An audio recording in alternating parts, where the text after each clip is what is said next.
no estoy diciendo que eso sea pecado, solo estoy diciendo que no es nuestra línea. Entonces, cuando hablamos del año de la prosperidad, algunos pensaron que nos habíamos ido por esa línea. No, empezamos a enseñar cómo se traduce prosperidad, y que prosperidad puede ser salud, que prosperidad puede estar cubierto, etcétera. Ese año ya pasó la proclama, pero sigue vigente en nuestra agenda espiritual, ¿verdad? Ahora, igual con esto, misericordia, algunos dicen, misericordia, entonces, ok, entonces pido misericordia y usted hágame misericordia, y usted también, y usted también, y usted también. Yo no le hago a nadie, pero usted hágame a mí, ¿verdad? Y Dios, dame misericordia, porque tu palabra dice que son nuevas tus misericordias cada mañana. Amén, amén, amén y amén. Todas las mañanas Dios tiene una misericordia nueva para nosotros, pero debe haber un buen receptor de esa misericordia. Así como Dios derrama de su espíritu sobre toda carne, pero no toda carne lo aprovecha. Así dice la Biblia: derramaré mi espíritu sobre la iglesia. No dice así. Dice: derramaré mi espíritu sobre toda carne. Pero ¿y por qué no se hace evidente en toda carne? Porque no toda la carne estaba preparada para la recepción de ese espíritu. La primera preparación para la recepción del Espíritu de Dios es el Espíritu del Señor Jesucristo. Entonces el Señor derrama de su Espíritu sobre mucha gente, sobre toda la humanidad, para que entonces se aperciban y puedan recibir a Cristo, y entonces el derramamiento continúe en su vida de una manera, de un círculo virtuoso. Entonces, con la misericordia tenemos que explicar muchas cosas, y gracias a Dios, si el Señor nos da su licencia, pues tenemos todo el año. Ahora, si viene mañana o hoy en la noche, pues enhorabuena, vamos a terminar de aprender allá, y los que se queden les recomiendo que le remachen bastante, ¿verdad? No, eso es cierto, usted se va a ir. Diga: yo me voy a ir con el Señor. Diga, por favor, es solo para despertarlo. Ahora, junto con la misericordia vienen algunas cosas que no se pueden, uno no puede decir: no, esto no. Es como cuando usted compra un aparato de última generación, de una televisión. Junto con eso vienen instrucciones, vienen cables. En la caja dice: esta caja trae tanto de cable, un transformador, un control remoto, baterías no incluidas, televisión tampoco. No, eso sí viene. Eso sí. Así la misericordia viene con cosas adjuntas. Ahora, dentro de las cosas, y a mí hermano, me sobrecogió un temor cuando me percaté de esto, y es que junto con la misericordia viene el juicio. Es más, el juicio es el que viene, y por eso Dios da la misericordia. ¿Por qué razón? Porque la Biblia dice: sobre todo juicio triunfa la misericordia. Esto significa que entonces es el tiempo de que el juicio empiece por casa. Eso está cardíaco. Eso está muy cardíaco, porque no vamos a salir bien, no vamos a salir bien librados si no tenemos una provisión de misericordia. Ahora, Dios derrama la misericordia, pero nosotros tenemos que obtener más y más misericordia, porque esos son como los panes y los pececillos que se entregaron, y entonces al actuar con fe sobre ellos se multiplicaron. La misericordia, ya dijimos en Judas capítulo 1 verso 2, que debe de ser multiplicada. Entonces, ¿por qué tiene que ser la misericordia multiplicada?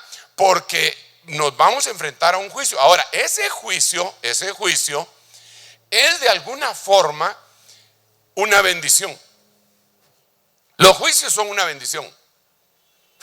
Aunque usted no me lo crea, hoy le estoy diciendo cosas que no me cree, y se queda usted que diga otro amén para que no nos regañe. Dice: no, yo no los regaño porque digan o no digan amén. A mí el Señor, mi ministerio no es de sacarle un amén a usted. Mi ministerio es de enseñarle la palabra y que el Señor haga la obra en su vida. Pero déjeme decirle, los juicios son una bendición. ¿Sabe por qué? Mire, pues ya le saqué un amén sin querer, hermano. De veras no. ¿Por qué razón? Yo no soy abogado, pero hermano, admiro a un abogado impresionante. Es más, una de mis películas favoritas son de abogados.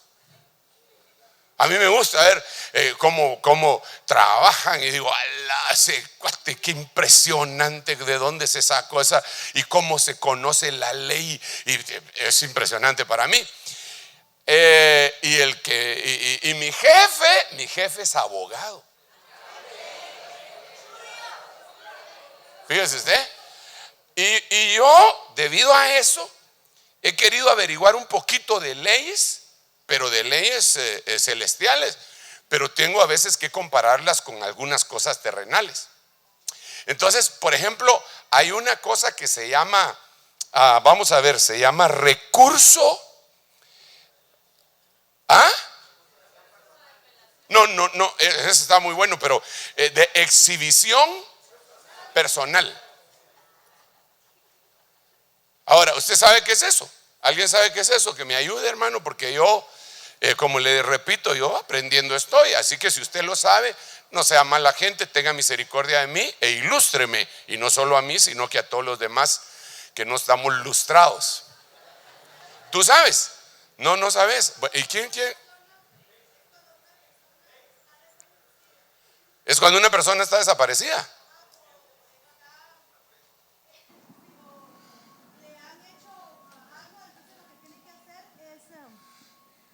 Lo que tiene que hacer es presentar una exhibición personal ante un juez y él la ordena. Pero entonces, si está desaparecida, ¿qué? Pero, o sea, desaparecida según los familiares, pero a veces está detenida, presa, ilegalmente. O sea, se le está diciendo, no lo pueden tener preso, tienen que traerlo al tribunal y juzgarlo. Entonces, en base a ¿cómo eso sería? En base a eso. En base a eso es que ya nos metimos en una contienda. Dale. En base a eso es que presenta la exhibición personal, entonces se va donde la persona y se mira que no está sufriendo vejámenes. Ok. Entonces, ¿tú eres abogada? En esas voy. En esas vas. Ok. ¿Tú eres abogado? ¿Y qué es esa cosa? ¿Qué es el recurso de exhibición personal? Tengo entendido, yo según medio leí es más, debería de haber traído el artículo tal, pero yo solamente lo estoy mencionando porque yo creo que viene un juicio sobre la tierra. Y antes de que venga sobre toda la humanidad, va a venir sobre la casa. Porque la Biblia dice que es necesario que el juicio comience en la casa. Pero entonces el juicio va a ser una bendición, porque ahí se va a determinar si yo soy inocente o soy culpable. Eso es cardíaco, hermano, porque a uno lo pueden acusar de cualquier cosa ante la justicia divina, que es la única verdadera, ¿verdad? Que es buena, porque la justicia de los hombres en algunos países, gracias a Dios que en Guatemala no se da ese asunto, pero en la justicia humana, hermano, bueno, mejor, hermano, perdón. Amén. Gracias, apóstol. El artículo constitucional precisamente establece, y hay una ley específica que es la ley de amparo y exhibición personal, que dice que si se sabe de una persona que está sufriendo vejámenes o está secuestrada o está detenida ilegalmente, pero se conoce el lugar o se presume dónde está, entonces se debe de solicitar ante un juez para que él ordene la exhibición precisamente de esa persona. Y que se le... Bueno, que se le libere o que se le juzgue. Pues, no precisamente que sea que se le juzgue, sino que se le exhiba para ver si efectivamente se le están violando sus derechos, ¿verdad? O sea, de alguna manera es, bueno, señores, vamos a ver cómo está este juicio con esta persona. Pudiera ser que esa persona esté detenida, o sea, la ley dice que, por ejemplo, que esté detenida ilegalmente. O sea, una persona que no tenga una orden de aprehensión, por ejemplo, y la hayan detenido por algún homónimo o algo por el estilo. O sea, Juan Pueblo, por ejemplo, fue detenido y resulta de que Juan Pueblo, el otro, era el que sí efectivamente. Entonces, esta persona está detenida ilegalmente. Entonces, la ley dice de que se le debe exhibir. Sí, perdón, ese no es el tema, pero eso se da. Efectivamente, últimamente ha sucedido, yo lo he escuchado con algunos colegas, que han solicitado mucho precisamente en estas casas de restauración de alcohólicos, por ejemplo, o de drogadictos, que ellos al saber precisamente de esta garantía, saben que no pueden estar contra su voluntad, y entonces ellos solicitan de alguna forma, ¿verdad? Y dicen, sáquenme de aquí, hay que, de acuerdo a lo que, o sea, se presenta la solicitud que puede ser verbal, por ejemplo, ¿verdad? Ok, gracias, hermano. Amén.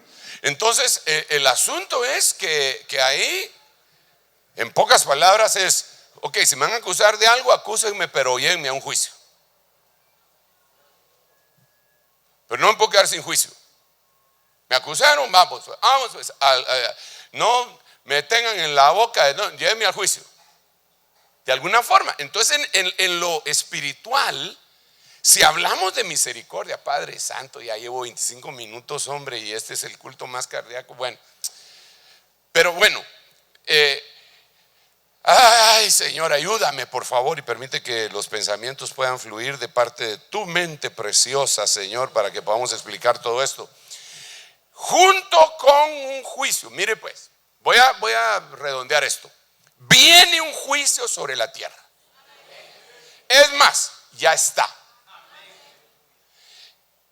Enfermedades,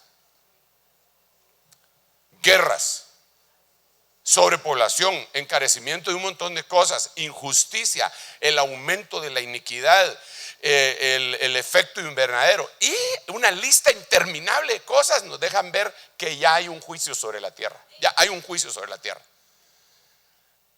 No me puedo detener mucho para explicar todo eso porque por el tiempo y que me tengo que enfocar en lo que les quiero trasladar.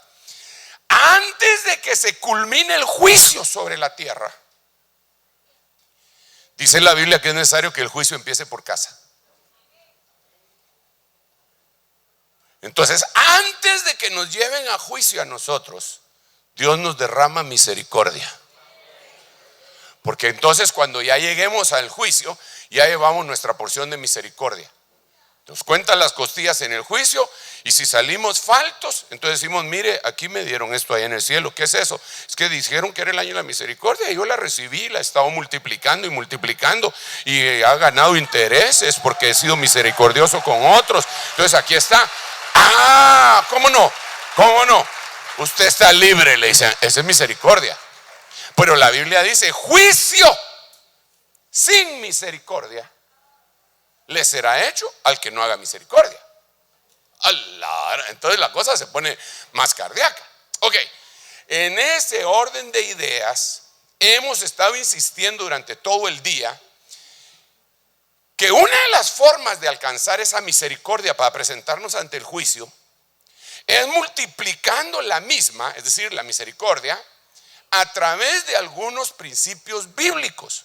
Uno de ellos es confesar el pecado y apartarse del mismo para alcanzar misericordia. Alcanzas misericordia, entonces cuando viene el juicio ya la multiplicaste. Ok. ¿Cómo podemos ir y confesar los pecados? Tiene que haber una convicción de espíritu. Mire, hermano, déjeme contarle algo. Si alguien se ofende, perdóneme, no es mi propósito ofender a nadie. Pero usted sabe que yo crecí en un hogar mixto. Es decir, mi padre era católico, gracias a Dios al final de cuentas se convirtió al Señor y ya partió con el Señor. Puedo decir que partió con el Señor, gracias a Dios. Mi madre era cristiana, no sé en qué momento se fijó en mi papá, porque ella no debería haber sido unido en yudo desigual, pero gracias a Dios porque le salió este muñeco. Ahí entonces, pero bueno, si no se hubiera casado con él, entonces ¿qué hubiéramos hecho? ¿Usted? No, pero mire pues, a ver, es una, perdóneme, oye, eso para que no se duerma. Ok. Ay, Dios mío. Hasta se me olvidó lo que le iba a decir. Por estar molestando, mire, creo que el Señor me castigó. Vamos a ver qué era lo que le estaba diciendo. Ya me acordé. Entonces, mi viejito me puso en un colegio católico. Y yo y él me decía, ¿quieres ir al cine? Vas al cine, pero antes vas a misa. Bueno, le decía yo, no hay problema. Entonces, si yo iba a misa, el colegio también me lo obligaba. Entonces tenía que hacer, ¿cómo se llama? Con la comunión. No la primera, no, el pasar al frente y la hostia. Ok. Pero no se podía ir si uno no se confesaba. Entonces, y hermano, yo era un muchachito, yo me recuerdo, era un muchachito como de unos, ¿qué? Sé yo, 8 años quizá. Eso fue hace como unos 20 años realmente, ¿verdad? Y entonces yo llegaba y me tenía que confesar, si no, no podía pasar al frente. Y entonces yo llegaba y decía, vamos a ver, tenía que decir algo. Pero yo no sabía realmente yo no sabía en qué había ofendido. Era un niño. Entonces decía, yo me recuerdo que me acuso, padre, que he sido malcriado con mi mamá. Ese era el pecado que siempre decía, hermano. Y no era cierto. O sea que una vez tal vez le debería haber dicho, me acuso que todos los pecados anteriores han sido una mentira, ¿eh? Entonces él venía y me ponía una penitencia. Pero yo llegaba y le decía algo de lo cual yo no tenía convicción. Entonces aquí no se trata de que usted venga, bueno, como ni modo, ¿verdad? Si hay que confesar algo para apartarse. Después, entonces tengo que venir y me acuso apóstol de que, entonces estamos en las mismas. Entonces, parte de la misericordia es el abrirnos nuestros ojos para que nos demos cuenta de nuestras fallas. Por eso dice la Biblia que el Espíritu Santo nos convence a nosotros de pecado, de justicia y de juicio. Entonces, parte de esa bendita misericordia es convencernos y decirnos, tú estás haciendo esto, no estás correcto en esto, tienes que hacer eso. Eso es parte de la misericordia extraordinaria que mi papá y tu papá, nuestro Padre, ha derramado sobre nosotros. Ay, Señor. Entonces, la situación acá es que cuando vemos a los justos que van a juicio y que se les derrama la misericordia, les vemos fallas. Entonces hay dos justos del último tiempo que tenemos que ver definitivamente, todos, pero estos son más específicos, porque como en los días de Noé, así será la venida del Hijo del Hombre. La venida del Hijo del Hombre está muy cercana y se menciona a Noé. El otro sería los días de Lot, así será la venida del Hijo del Hombre. Es decir, y la venida del Hijo del Hombre, o sea, cuando el Hijo del Hombre sea revelado, está muy cercano. Entonces se menciona a Noé y a Lot. Y estos dos, ya hablamos de Lot en los dos cultos anteriores, en los dos servicios, prédicas anteriores, y quedamos de que Lot, según la Biblia en el libro de Santiago y en el libro de Pedro, dice que él era, sobre todo Pedro dice que era un hombre justo. Pero de este hombre, Noé, acá lo dice. Ahora ya voy volando, porque ni modo. Estas son las generaciones de Noé. Punto. Entonces de repente como que ese señor dice, antes de seguirles hablando de las generaciones de Noé o de la genética, les quiero decir lo demás. Noé era un hombre justo. La Biblia da testimonio de que Noé era un hombre justo. Pero la Biblia también da testimonio de que 7 veces cae el justo y vuelve a levantarse. Entonces esto me lleva a pensar a mí que si la Biblia deja bien claro que no era un hombre justo, y que si la Biblia dice que el justo cae 7 veces, 7 veces cayó Noé y 7 veces tuvo que haber levantado. Y esto es un prototipo, es una figura para nosotros, es una sombra para nosotros, para que entonces en la misericordia de Dios, Dios nos abra nuestro entendimiento, y al analizar la vida de estos justos, digamos, ¿no será que yo, siendo justo también, estaré metido en este problema? Y así como él cayó, yo caí, pero así como él se levantó, yo me levanto. Es que, hermano, perdón, ¿saben por qué le estoy diciendo y enfatizando tanto esto? Yo me recuerdo en algún momento de haber oído a un predicador muy bueno, por cierto, el predicador que dirigía una misión a nivel mundial, y era amigo de mi pastor. Bueno, no era amigo, pero era conocido, y a veces lo invitaba a predicar. Por lo menos en un retiro lo invitó a predicar, y ahí lo oí yo hablar a él, a este hombre. Y entonces él dijo: yo acepté a Cristo a los 12 años y desde los 12 años no peco. Y entonces yo, hermano, yo cuando oí esa sentencia dije yo, o ese testimonio, dije: es una basura entonces, porque yo acepté a Cristo también a los 12 años y desde los 12 años peco.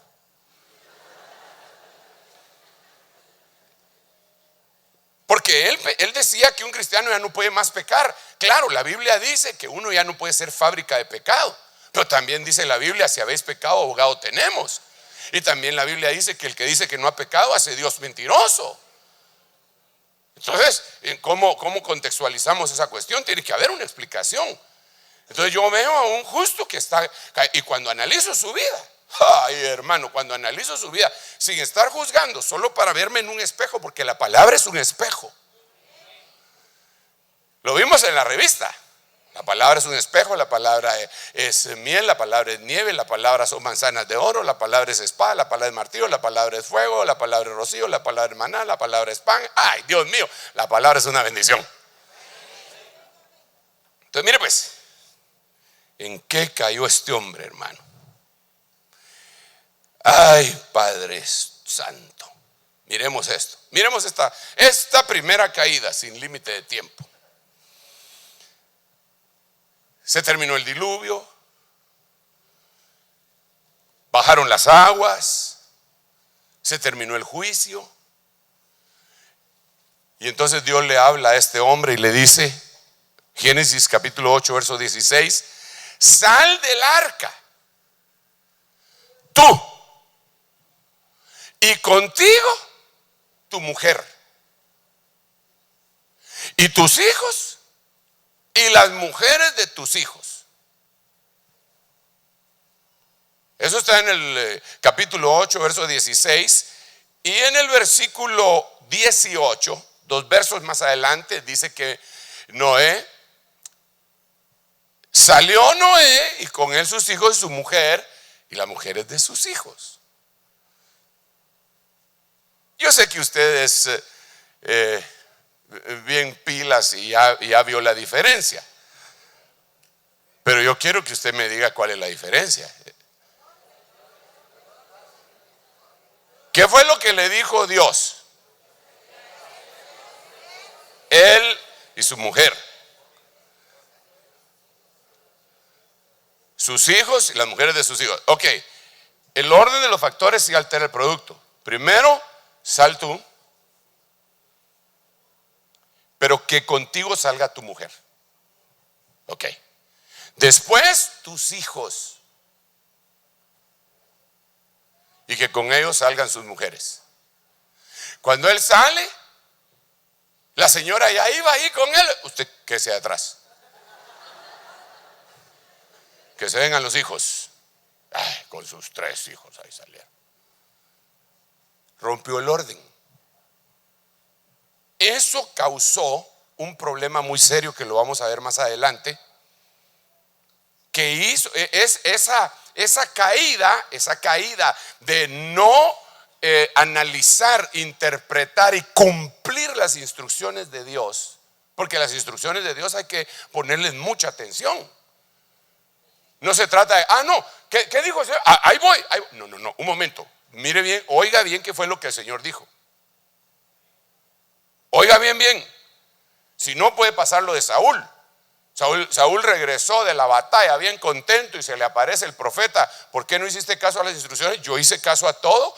Y todo lo que tú me dijiste, eso lo hice yo. ¿Y qué es ese que oigo? Y ¿qué es ese balido que está? ¿Qué es?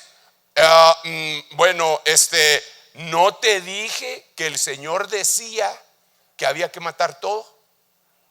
No, hombre, pero es que estaban muy buenas esas vacas, hombre. Además el pueblo las agarró. Entonces eso fue o no puso bien atención bien a las instrucciones, o puso atención a las instrucciones y se las pasó por encima. Entonces aquí, hermano, este es un problema que podríamos estar teniendo en nuestra casa. Yo sé que tus hijos te necesitan, sobre todo en determinadas edades. Bueno, siempre te necesitan, pero en determinadas edades te necesitan más. Por ejemplo, un muchachito, ahí veo a un muchachito y ahí está su mamita.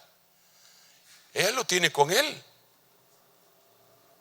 Perdón que te ponga de ejemplo, mamita, ¿viste? Pero ella lo tiene con ella, a su bebito. La necesita, ahorita tiene hambre, le da de comer. Ahorita si el marido le dice tengo hambre, le dice espérate, ya te voy a ir a cocinar, pero primero voy a alimentar porque es obvio. Pero estos no eran muchachitos, estos ya estaban viejos. Si ya tenían mujer, ya estaban viejos.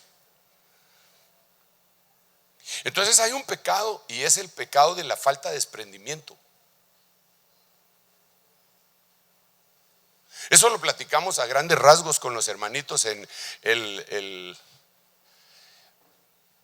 ¿cuándo fue la actividad de matrimonios? Diciembre 27. Lo platicamos a grandes rasgos. Hay momentos, hermano, en el que si una persona no se desprende de sus hijos desde pequeño, va a cometer este grave error. Y entonces va a llegar a estar unido en matrimonio desde luego, con su mujer, aunque ahora se puede con el hombre, ¿verdad? Pero esos ya están en pecado, desde luego. Pero pueden estar unidos en matrimonio con su cónyuge y unidos no por amor, sino que dicen, no, yo por los hijos estoy. Entonces ya no están por amor. No, es que compramos una casa entre los dos y todavía la debemos, por eso no nos podemos divorciar. Entonces no están por amor. No, es que muy caro el divorcio. Hermano, por el amor de Dios, no estoy invitando a divorcio ni nada, sino que lo que le estoy diciendo es que aquí no hubo una perfecta coincidencia con las instrucciones que Dios le había dado, porque él no se había entrenado, por decirlo así, a separación. La Biblia dice, por esto dejará el hombre padre y madre y se unirá a su mujer y llegarán a ser una sola carne. Entonces, el primero que deja papá y mamá es el hombre. Pero después le toca a la mujer. Olvídate, hija mía, de la casa de tu padre y deseará el rey tu hermosura. Y a quien primero abandonan los hijos, por naturaleza, no por crueldad, es al hombre. Porque sale de los lomos de uno en forma de esperma y ya lo abandonó. Se incrustó en la mamá y ahí se queda el muchacho 9 meses. A los 9 meses dice, ya me voy de aquí también. Se va. Pero ya estando ahí, no puedo, le cortan el ombligo. Entonces existe un proceso. La señora es la que más le duele, aunque puede haber sufrimiento fetal también, pero la señora es la que más le duele ese proceso. Después cuando llegan, cuando vienen a la iglesia, ¿cómo les cuesta dejarlos en sala cuna? Porque el proceso de desprendimiento les ha costado demasiado. Ay no, pobrecito, es que allá hay un bandido, un muchachito así pequeñito, pero parece el demonio de Tasmania, y entonces ese le pega a todos, y entonces mejor lo dejo acá y se queda conmigo, y por acá. Entonces le cuesta desprenderse. Más adelante lo lleva al colegio, hermano, y cuando lo lleva al colegio le cuesta desprenderse también. Ahí me contaban los hermanos, las autoridades del colegio, que el Señor nos ha permitido, gracias a Dios, tener ahí. Me contaban y dice que son los padres los que más lloran, más que los hijos. Y que hay padres que les piden a las autoridades del colegio, cuando llegan a dejar a su hijo, que si se pueden quedar. ¿No será que me puedo quedar? No, hermano, se tiene que ir. No, hombre, pero yo no voy a molestar. Aquí voy a estar, aquí voy a estar. No, se tiene que ir, hermano, por favor, no se puede quedar. Disculpe, estas son las reglas. Y el muchachito llora 5 minutos y de repente se encontró su cuate y hermano, después llora cuando lo van a traer. Pero ese desprendimiento cuesta. Más adelante eso sigue costando. Ya cuando el niño, por ejemplo, cuando el niño empieza a caminar, ¿cómo cuesta eso, hermano? La separación, etcétera. Y el problema se da cuando ya se van a casar, hermano, porque ¿qué? ¿Que te vas a casar? No, estás muy joven. Papá, pero ya tengo 35 años. No. Demasiado joven estás. No. Ala, papi, pero es que ya me has tuchado 5 matrimonios. No. Tiene que haber un proceso de desprendimiento. Entonces, eso es algo natural, hermano, que nosotros tenemos que llegar a entenderlo en algún momento en nuestra vida. Y que duele. Él dijo, no, mis hijos, mi todo. Mi mujer no. Prioridades. ¿Cuántos son casados?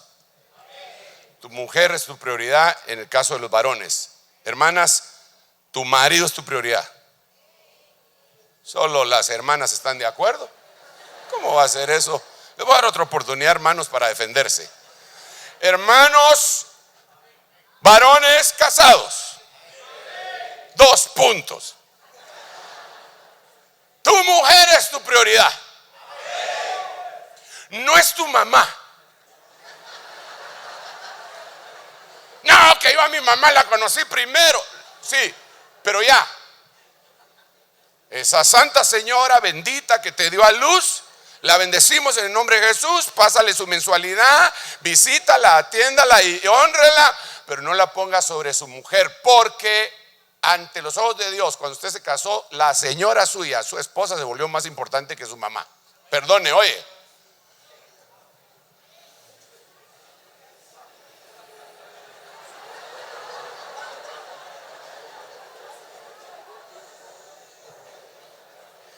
Digo yo, ¿por qué tanto perdón, Señor, ya me quedan solo 15 minutos, Dios mío, pero ¿por qué, hermano? ¿Cuándo es el día de la madre? ¿Y el de la esposa? ¿Cuándo es el día de la esposa? ¿Macá?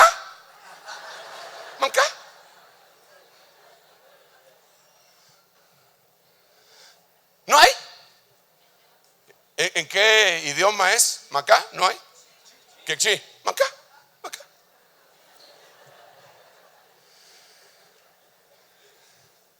Ese es el concepto de la humanidad. Bueno, ¿y cuándo es el Día del Padre? ¿Y cuál es más celebrado, el de la madre o el del padre? ¿Y cuándo será el Día del Esposo, hermano? Somos un club de sufridos. Pero eso es por no tener prioridades. Aleluya.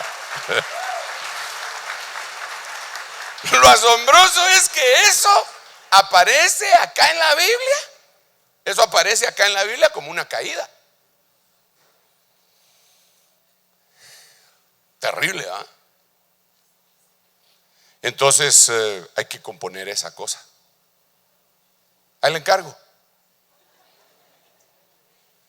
Ahí va a haber que pedirle perdón a la señora. Perdóname, mamita, disculpa, oíste que.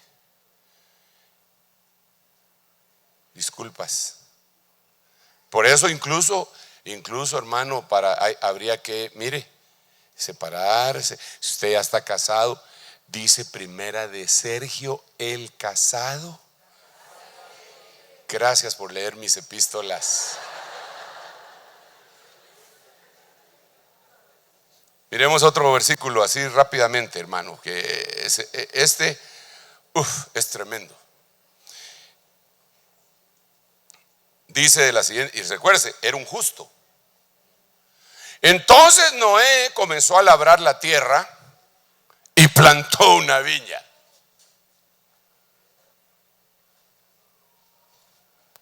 Ahora, yo creo que a él se le olvidó algo.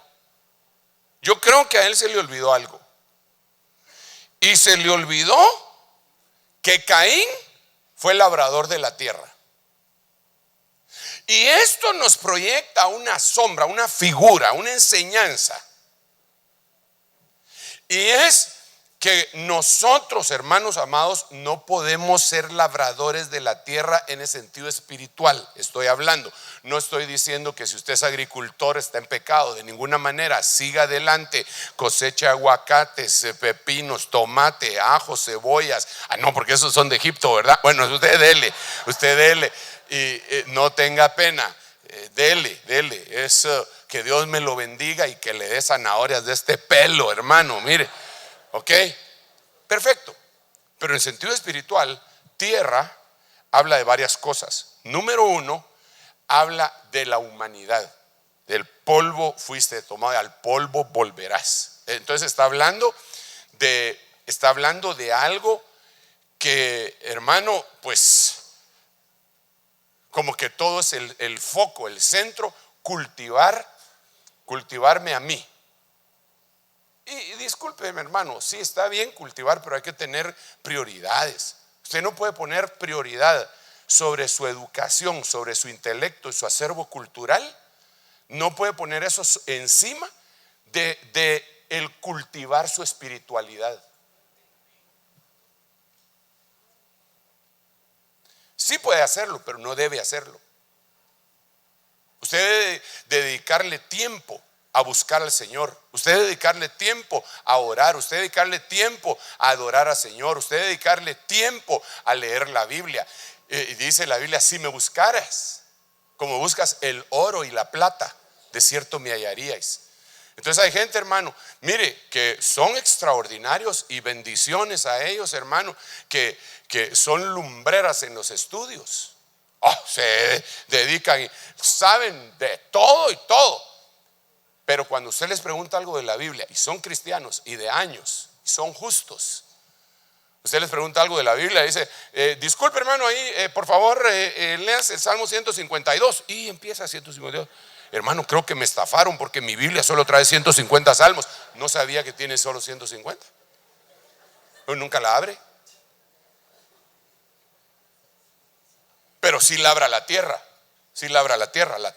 No, hermano, es que yo si no trabajo no como. No, si yo estoy de acuerdo que el que no trabaje que no coma. Pero déjeme decirle que usted, si no trabaja no come, es una falacia. Eso no es cierto. Eso no es cierto, porque si Dios no le da fuerzas y no le da trabajo, usted, aunque quiera trabajar, no trabaja.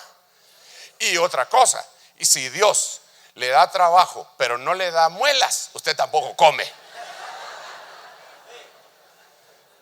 Yo dependo de Dios y yo quiero que usted dependa de Dios y que todos nosotros dependamos de Dios. Y no estoy diciendo que seamos unos desocupados. Por favor, no me malinterprete. Vamos a trabajar y lo vamos a hacer bien. Pero no hay que ser labradores de la tierra. Eso por un lado. Por el otro lado, yo creo que ser labrador de la tierra es enfocarnos solo en lo terrenal.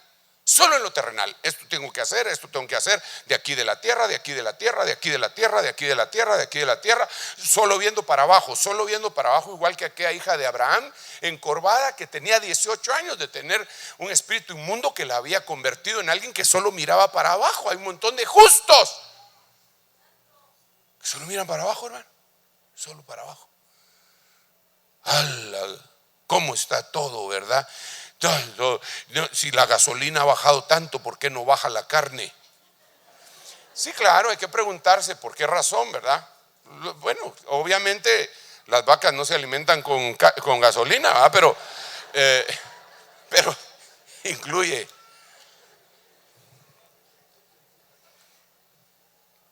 Entonces debemos de ver que esta fue otra caída de él, enfocarse en la tierra. La tierra tenía una maldición. El único que iba a quitar esa maldición era el Señor. Entonces, cuando él fue el labrador de la tierra, abrió las puertas a lo siguiente. Mire este versículo. Y vamos a ver aquí 3 pecados. ¿Cuántos llevo ahorita? 2. Me faltan 9 minutos.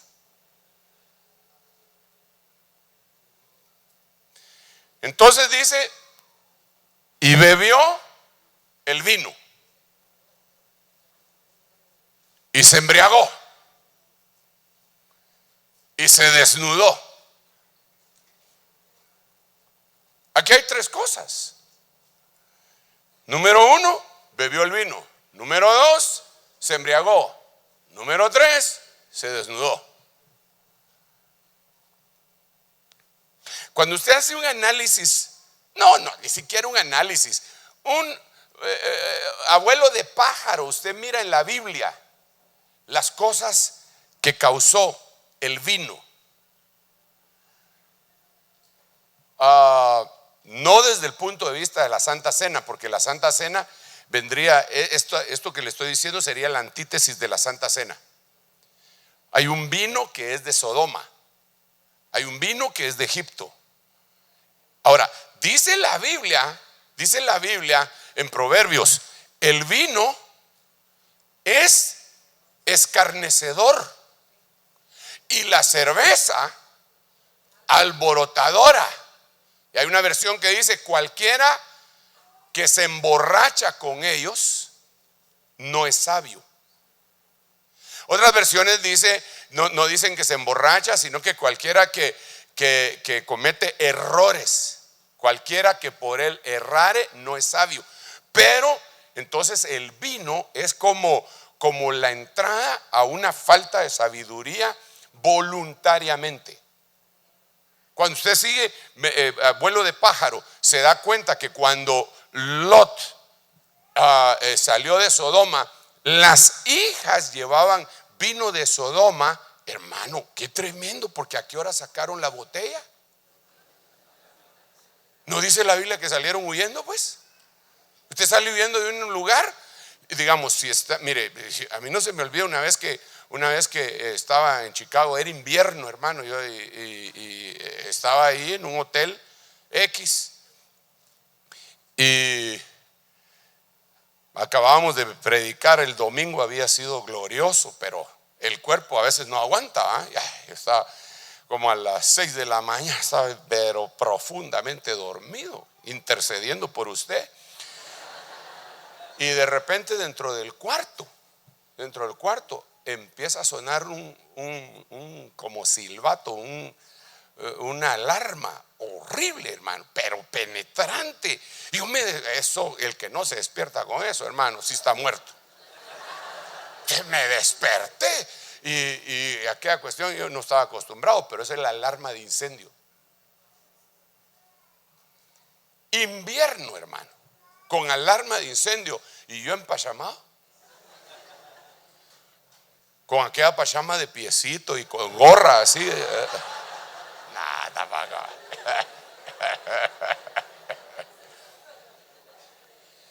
Y una voz: tienen que salir inmediatamente, tienen que salir.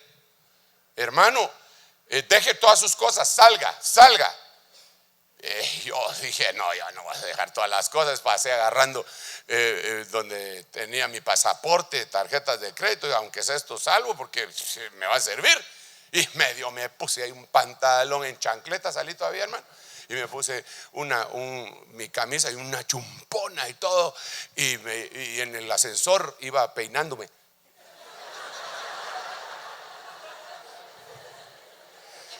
Ese día sí me yedía el pelo porque no, perdón, hermano, mire, pues a veces me paso, ¿verdad? Disculpe. Pero yo me llevé mi tarjeta de crédito y mi pasaporte porque ese me iba a servir.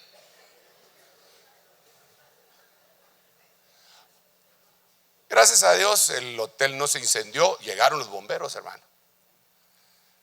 Llegaron y se dieron cuenta que había sido una falsa alarma, gracias a Dios, que se había dado en la cocina, no sé qué había sucedido, y toda la gente había. Y cuando los bomberos allá llegan ahí, $1,500 cobran de multa, hermano. Claro que para el hotel eso es nada, ¿eh? Pero ya son $1,500 como disuasivo para no estar llamando por gusto, ¿eh? Bueno, entonces al fin nos entraron y ya. Ahora imagínense a estas muchachas, las lotías, las hijas de Lot. Imagínenselas. Hay incendio, La alarma está sonando. ¡Uy! Salgan, fuera, fuera, fuera. Ya viene el fuego del cielo. Y hermano, y salen. ¿Y a qué hora se llevaron las botellas de vino? Yo saqué mi pasaporte. Pero el pasaporte debía ser el guaro. Qué costumbritas las que tenían las muchachas, ¿verdad? Vino de Sodoma y no haber sido una botella. Porque dice que embriagaron a Lot. Lo embriagaron de tal manera que dice la Biblia que él no se dio cuenta cuando su hija mayor se metió con él a la cama y tuvieron relaciones sexuales. Hermano, yo no sé qué grado de borrachera debe tener alguien para eso. No darse cuenta.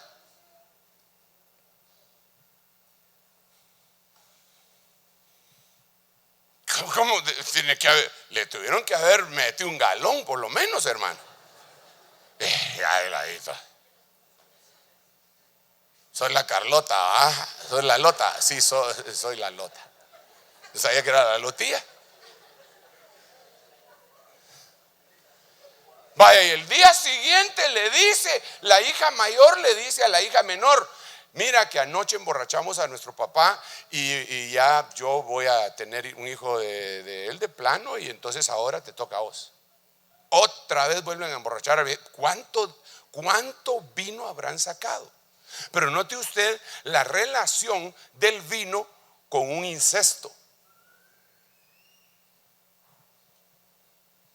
Cuando usted se va al libro de Job, se da cuenta que los hijos de Job, dice que después de que él les dio la herencia, celebraban en su casa y daban vino.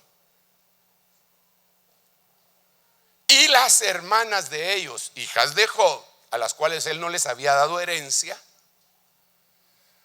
no tenían a dónde ir a celebrar y se iban con ellos. Entonces yo no sé, pero al ver todo lo que pasa con el vino, dije: ¿no será que los hijos de Job se metían con las hijas de, perdón, los hijos de Job se metían con las hijas de Job y por eso les vino el juicio? Bueno, esa sería una especulación si usted quiere, porque no lo dice claramente la Biblia. Pero hermano, dice la Biblia que nosotros debemos de aprender de Nadab y Abiú, que entraron borrachos por el vino al lugar santísimo y los mataron. El otro pecado aquí fue emborracharse. Yo conozco, bueno, aquí ya va. Primero bebió el vino, es el primer paso. Después se embriagó. Embriagarse se embriaga con muchas cosas. La Biblia dice en Jeremías, creo que 41, dice que se embriagan con ajenjo. Ahorita le voy a explicar eso así rapidito, pero este se embriagó. Yo conozco, Sergio Guillermo Enríquez Oliva, conozco gente, cristianos, que chupan. ¿Y sabe qué es lo que me da cólera? Que son justos.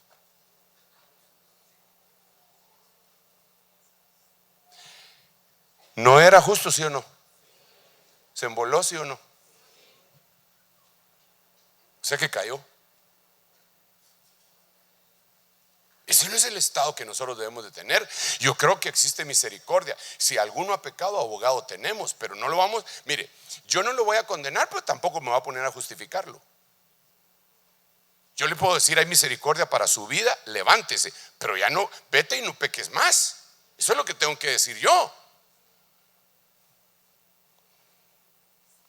Hace algún tiempo me invitaron a comer en algún lugar. Creo que iba mi esposa, y entonces yo llevaba mi botella de agua. Yo siempre, mi bebida preferida, gracias a Dios, de que soy cristiano. Bueno, no desde que soy cristiano, porque antes bebía sodas y todo, pero un tiempo que me dio mi irritación en los riñones y dije: ya no vuelvo a tomar ni Coca-Cola, ni té, ni nada. Y entonces, agüita. Entonces, mi agüita, me bajé al restaurante y llevaba mi agüita. Y puse el agua así en la mesa, y llegó el mesero. ¿Y usted qué va a tomar? Traigo mi agua, le dije. Va, sí, no hay problema, pastor, me dijo. Me conocía. Bendiciones, mucho gusto. ¿Le puedo hacer una pregunta? Antes de tomarme la orden, ¿le puedo hacer una pregunta? ¿Qué pregunta? ¿Un cristiano puede beber vino? Bueno, le dije yo, realmente le iba a responder. Me dijo, porque aquí vienen 2 pastores. Y me dijo los nombres.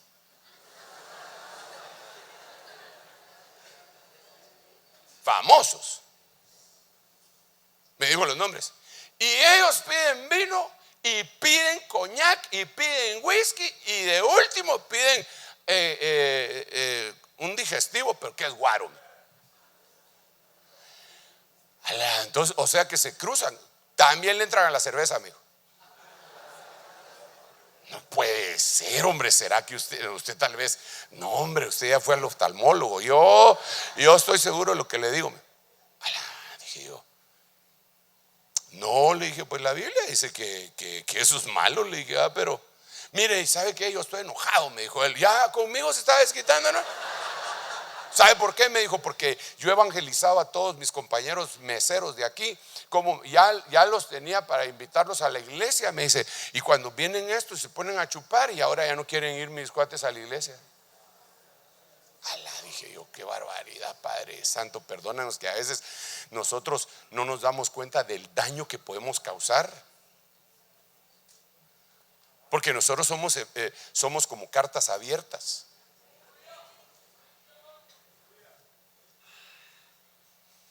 Claro que si es una falsedad la que te están levantando, pues ni modo, ¿verdad? Eso también tiene una bendición para ti si es falso lo que dijeron. Mateo capítulo 5 dice, bienaventurados seréis cuando por mi causa digan toda clase de males contra vosotros, mintiendo. Regocijaos y alegraos porque vuestro galardón es grande en los cielos, porque así persiguieron a los profetas que fueron antes que vosotros. Pero cuando la cosa es cierta, qué pena, hermano. Entonces, si aquí hay algún justo que se echó los tragos el mes de diciembre y acaba de parar el circuito de Guadalupe Reyes el 6 de enero, hermano, necesita levantarse y no volver a caer más, nunca más. Si eso lo está empujando un espíritu inmundo, necesita ser liberado. Hermano, perdóneme, pero se me terminó el tiempo, pero espéreme un rato. Entonces resulta que después, ¿cuántos llevo? ¿Cuáles serían? Primero, prioridades, ¿ah? Segundo, enfocarse en lo terrenal. Tercero, cuarto y quinto, se desnudó. Ahora, déjeme explicarle espiritualmente qué significa desnudarse. Desnudarse es un justo que tenía cobertura. Y de repente por algún problema con los hermanos en la iglesia o con el mismo ministro, simple y sencillamente se desnuda, se despoja de su cobertura. Si no quiero nada con esto. Eso de la cobertura es una tontería. Así un montón de gente dice eso, hermano. Montón de gente. A mí me han preguntado, ¿dónde está eso de la cobertura? Entonces yo les he preguntado, ¿dónde no está? Sí, porque se las llevan así de que han leído toda la Biblia y me han preguntado, ¿dónde está lo de la cobertura? Dígame dónde está. Entonces yo le digo, a ver, mejor decime dónde no está. A ver, decime dónde no está. Porque desde Génesis dice que Adán no se pudo volver a comunicar con Dios de una buena manera hasta que Dios sacrificó a un animalito y le puso pieles, lo cubrió con pieles. Y entonces ya se restableció la comunión con Dios. Pero esas son figuras. ¿Y qué? Si la Biblia está llena de figuras. No, con el Nuevo Testamento, con mucho gusto le dije al hermano, te lo digo con el Nuevo Testamento. Pero antes de eso quiero hacerte una pregunta. No, es que ustedes solo figuras y figuras y figuras. La Biblia es literal. ¿Es literal? Le dije. Sí, es literal, me dijo. Entonces Dios tiene plumas, le dije. Dios se sabe, le dije. Tiene plumas. ¿Por qué? Salmo 91 dice que con sus plumas te cubrirá y debajo de sus alas estarás seguro. Ah, no, ahí lo que quiere decir, ahora sí me lo explicas. Entonces la Biblia tiene explicación. Entonces hay gente que comete el tremendo error, motivado por su orgullo, de descubrirse. Se quita su cobertura que Dios le había dado, se la despoja. No quiero esto, mejor ando desnudo. Bueno, se desnudó. Él voluntariamente se desnudó, no lo desnudaron, él se quitó la cobertura. O sea, hay gente que así anda, hermano, y yo le tengo que decir, mire, de veras, esto solo el Espíritu Santo puede convencer a alguien, hermano. Perdóneme, pero solo el Espíritu Santo. Yo digo esto y se lo predico a cualquiera, y si se quitaron su cobertura, hasta más bravos se ponen conmigo. Pero si el Espíritu Santo, es el año de la misericordia, les abre su entendimiento, ellos llegarían. Aquí estoy otra vez como el hijo pródigo, ya no soy digno de ser llamado tu hijo. ¿Y qué fue lo que hizo el Señor? Lo bañó y lo cubrió. Lo cubrió y le puso zapatos y le puso de la mejor ropa y le puso anillo y mató el becerro engordado. Pero primero había que cubrirlo. Pues no se puede, hermano, no se puede uno descubrir. Cuando el apóstol Pedro estaba trabajando sobre la barca y estaba desnudo y le dijeron que el resucitado estaba en la orilla, se vistió, se cubrió y se tiró al agua. ¿Dónde se mira eso, hermano? Si usted para tirarse al agua se desviste, no se viste. Y él se vistió. ¿O será que él dijo, me pongo la ropa porque Juan se la puede clavar? No, hermano, si Juan era cristiano.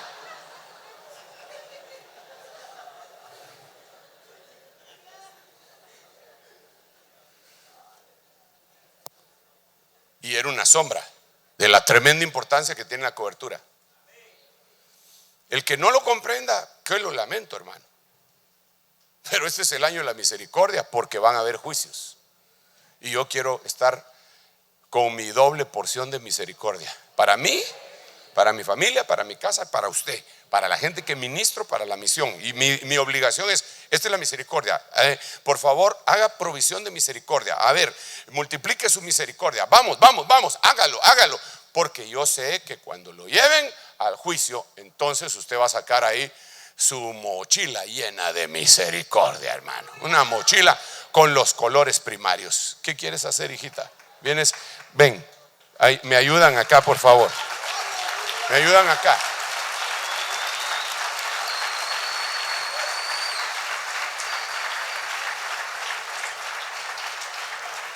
Desafortunadamente también, si hay alguien más que quiere pasar acá al frente, véngase al frente, porque seguramente habrá alguien que el Señor ha tocado su corazón. Póngase de pie, por favor. Y si hay alguien que sabe que ha detectado algún pecado en su corazón, véngase para acá. Véngase para acá. Véngase para acá y déjeme orar por usted, porque el tiempo de veras se nos ha agotado, hermano. En el nombre de Jesús. Me ayudan los ministros, los siervos y siervas que están ahí para bendecir a la gente que ya ha empezado a pasar. Y yo voy a orar. El tiempo nos ha avanzado. Perdón, mire que si no pasa esto sigo hablando. Señor Dios mío, qué bueno es Dios. Padre, en el nombre de Jesús, ten misericordia. Ten misericordia de estas vidas, Señor, por favor.